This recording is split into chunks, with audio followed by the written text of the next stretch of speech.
রেলপথকে এখন নেশা পাচারকারীরা নিরাপদ করিডোর হিসেবে ব্যবহার করছে। কিছু ক্ষেত্রে পুলিশ নেশা সামগ্রী সহ পাচারকারীদের আটক করলেও পাচার বাণিজ্য বন্ধ করা যাচ্ছে না। ফেন্সিডিল সহ বিহারের 4 যুবক আটক করা হয় আগরতলা রেল স্টেশনে।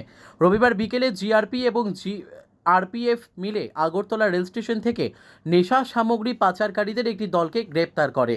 তাদের কাছ থেকে উদ্ধার করা হয়েছে মোট 345 বোতল অবৈধ এসকোফ সিরাপ।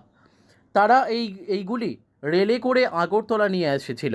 এই নিয়ে আগরতলা জিআরপি থানায় একটি মামলা নিয়ে তদন্ত শুরু হয়েছে। পুলিশ ধৃত 4 জনকে জিজ্ঞাসাবাদ চালিয়েছে। আগরতলা জিআরপি থানার ওসি এই বিষয়ে বিস্তারিত জানিয়েছে।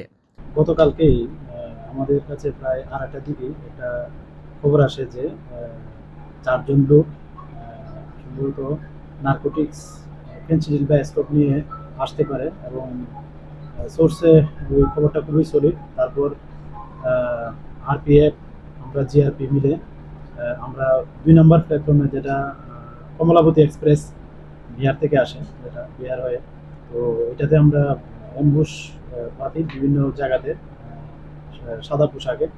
তারপর প্রায় যখন 2 নম্বর প্ল্যাটফর্মে কমলাবতী এক্সপ্রেস নামলো, তখন এই 4 জনকেই মানে তারা নামলো এবং বড় বড় পিট্টু ব্যাগ আছে তাদের কাছে।